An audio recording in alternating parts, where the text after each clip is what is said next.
Hello, this is Mish, and welcome to another WestWorld review.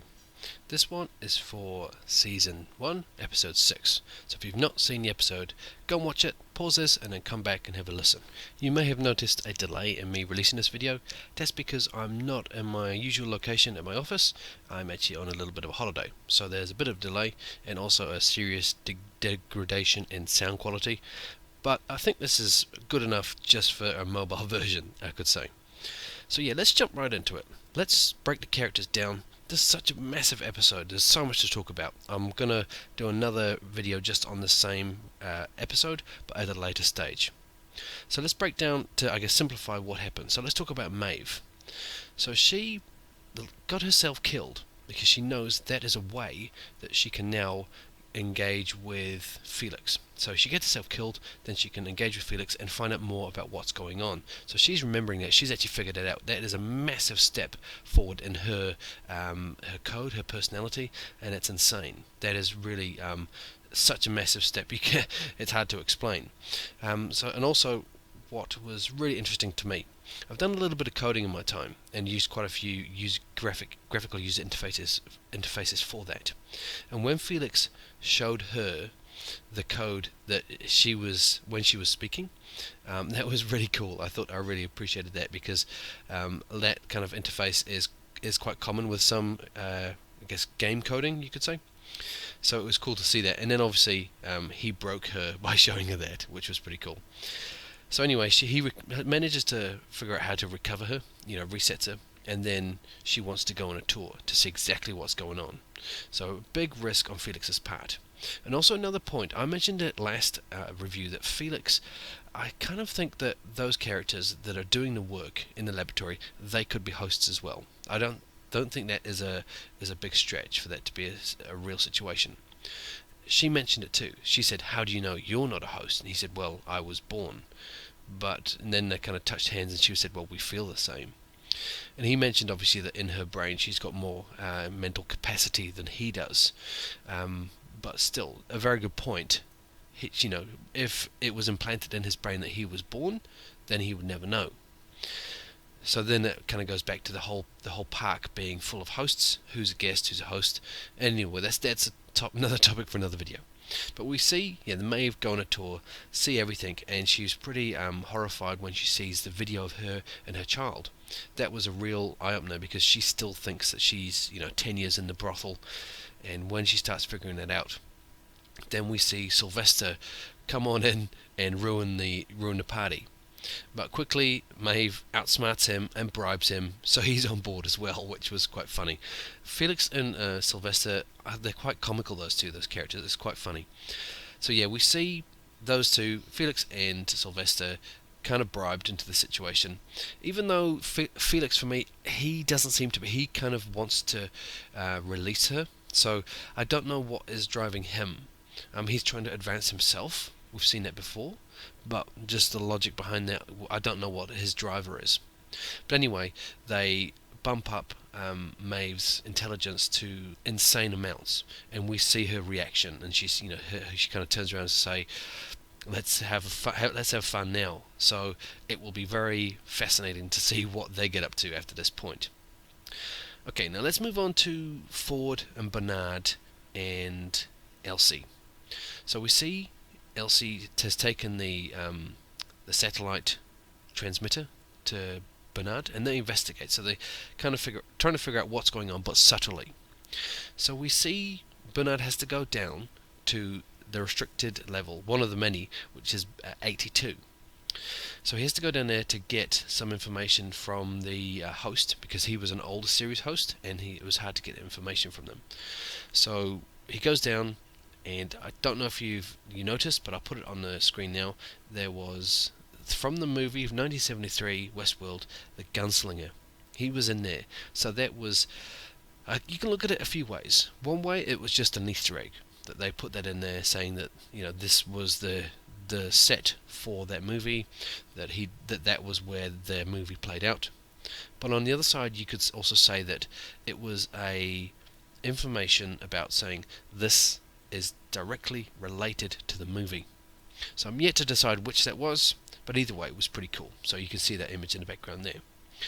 So we see Bernard investigating, and we see that he finds, the situation where the host, the old host, had the satellite in him, and he went up on the hill.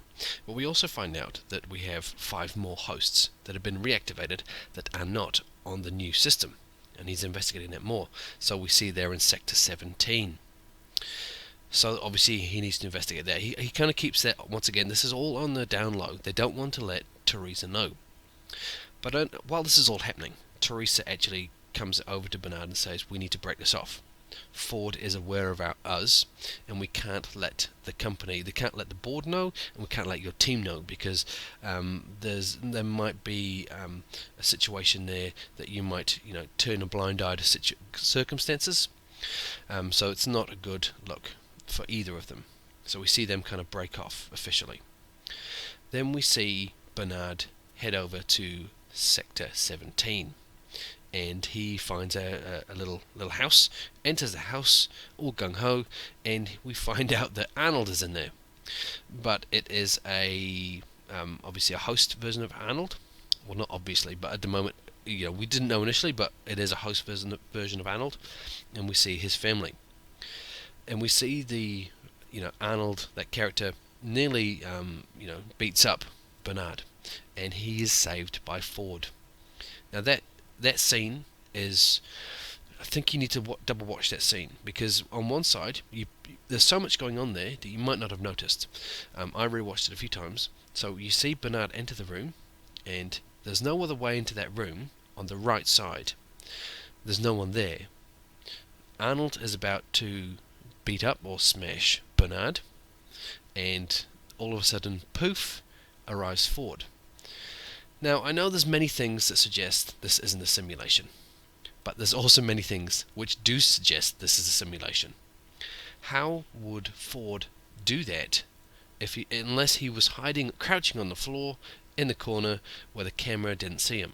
But the camera intentionally panned through that house, through that room, and he was not there. He didn't come through a door, so how did he get there? And we could argue the situation back and forth many times, but that's not what this is about. There's just another little hint there that I still think there is many, suggestions throughout this show that this is a simulation. But there's also, on the flip side, I agree, many suggestions that this is not a simulation. But either way, fantastic, fantastic conversation, argument to be had anyway. Okay, so anyway, we see that Ford kind of admits this is his little family he's made. Well, not made, but reactivated. These are the characters that Arnold made and gave to him. So the 2 boys. So that is Ford as a younger child and his brother, and obviously it must be his mother, and then Arnold as the father. So are we saying now that Arnold is Ford's father? That could be. What are your thoughts on that? Put your ideas below. Is this he did say that his father was, I guess he suggested he was abusive. Has he just put Arnold in that role as a reminder, or was Arnold his father?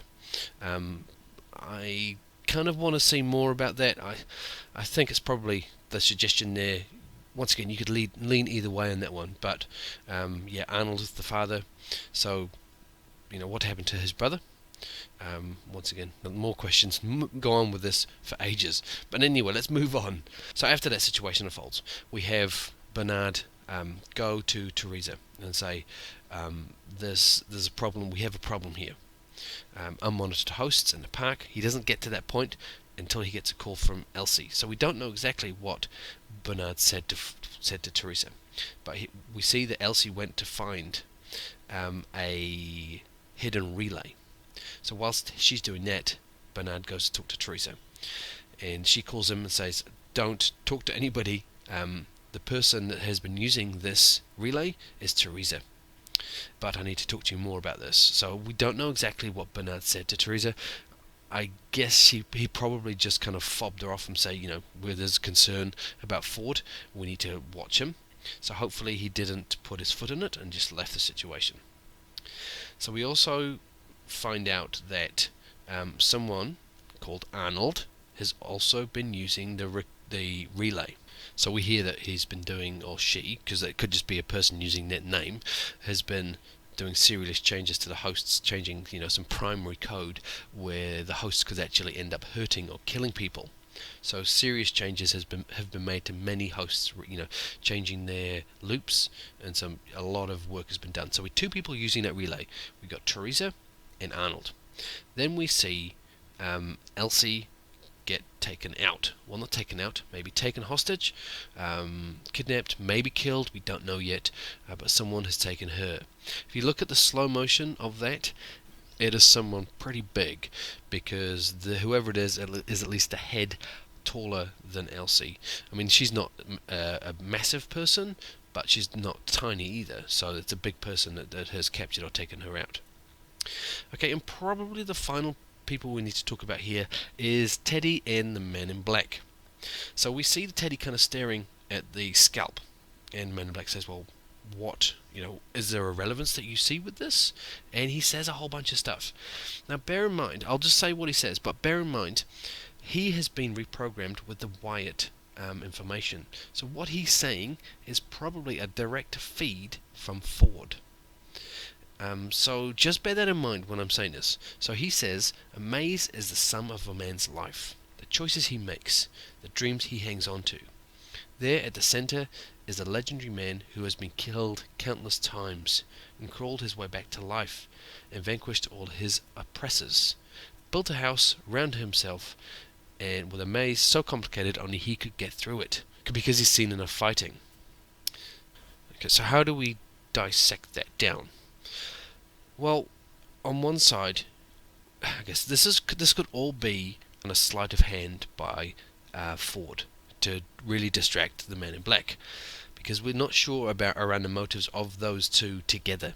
I think it is a suggestion that Teddy, because we've seen Ford mention that he has been killed over and over again, so for me he was kind of saying Teddy is the man in the middle of the maze. Teddy is important. And once again, this goes back to, I guess, the conversation around who is the Man in Black? Who is Teddy? What happened to Logan and William? Is Logan now the Man in Black? Is Teddy possibly William? Do we have some part where we see William and Dolores and Lawrence get to the center of the maze, and there's some transfer of mind or consciousness to a host from William? Is William's consciousness transferred into Teddy, and therefore that's, I guess, his punishment? So there's many things about this. I mean, that conversation could take this, an hour easy. So I won't go into that. But for me, it's kind of a suggestion that Teddy is the person that was in the maze. But I'm kind of dismissing what he said initially, because I think that's a misdirection from Ford for the Man in Black. So then we see Teddy help the Man in Black to get past Pryor, because Pryor is off limits, so they're trying to get past it. So they see them get a disguise, they go down there, then we see them get captured, and Teddy's about to get branded with the maze symbol, and then he has a flashback. Once again, this is the Wyatt storyline, so this is fresh, but it's definitely relevant to the story around the maze, but how, at the moment, I'm not sure. So we see him have a flashback, and he was actually helping Wyatt. So Wyatt and himself are the evil people that destroyed all the army people in the town. So together they did that. So what is the relevance of that at the moment? I don't know. There's just so much in this episode. Once again, I want to reevaluate, rewatch it a few times, and then I'll do another video, hopefully before the next episode comes out. But yeah, for that, I guess for those guys, I'll just leave that there. And the final people I want to talk about is Lee. So we see him still devastated after Ford really embarrassed him, shot him down for his attempt to make a massive storyline. Ford turned around and said, no, this is rubbish. And we haven't seen Lee for, I think, an episode or two. So we see he's just been drinking and having sick days. So drinking in the facility. And we see him, I guess, get told by Teresa, you have to sober up and get back to work because things are happening. You need to be here because the board is unhappy with what Ford is doing. So then we see him chat up some new person that we don't know who she is, and he doesn't know who she is. It turns out, after he urinates all over the map in front of all the staff, that the person he also tried to chat up was Charlotte Hale, I believe. So she is the executive director of the board. So not a good look for him. So I mean, he was trying to say the point that he quit anyway. So whether he will or not, or maybe they see something in him that he's really good. But for me, I don't think he is. He seems to have a bad attitude. So I wonder if they'll care or not, or just get rid of him. But the interesting part about all that, I guess, the introduction of a new character is always cool, and also she is there to transition an administrative change. So she is helping, a major change in the situation. You wouldn't get the executive director of the board down just to make a change of the receptionist or something like that. She's there because there's some big changes going on. Now we get the suggestion that Teresa is trying to get rid of Ford, because there's definitely some dislike between those two. So we've got on one side Teresa sending data out of the park. So we're trying to say that Delos is trying to split from Ford, and that could be a possibility here. So we could see that that Teresa's been working with them, siphoning data out of the park so they can make a new park without him and control it, control it all without him involved, without Ford involved, without the historic issues and all that stuff. So that could be a possibility of one story arc that's kind of emerging here.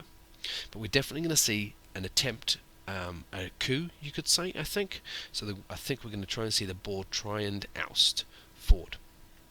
Either way, sparks will fly, so I think it's going to be interesting to watch. It's the main question here around, there's so much with this episode, but for me the main point is who apart from Teresa, who else has been using that signal under Arnold? But who could it be? So Bernard seems to be out of the picture. I don't think. We know Teresa has been doing that. So officials, I think they're out. So for me, the only other person that we kind of don't know about at the moment is Ford's brother. So we know he's got a brother. We know he seems to be a similar age. Maybe there's a suggestion in this, because we got introduced to his brother here, that he is alive. Maybe it's Ford's brother. That's a possibility. There's many here. Let me know who you think has jumped Elsie and taken her out. So we don't know what they've done to her, if they've killed her, knocked her out, or they're just kind of going to take her away. We don't know. But who do you think it is? I think one option is, possibly it is Arnold. But I kind of get the feeling that he may have actually died. But could it be someone? Could it be Ford's brother? Could it be something to do with Logan and William? Could it be that was a different timeline and that's the Man in Black? Not sure.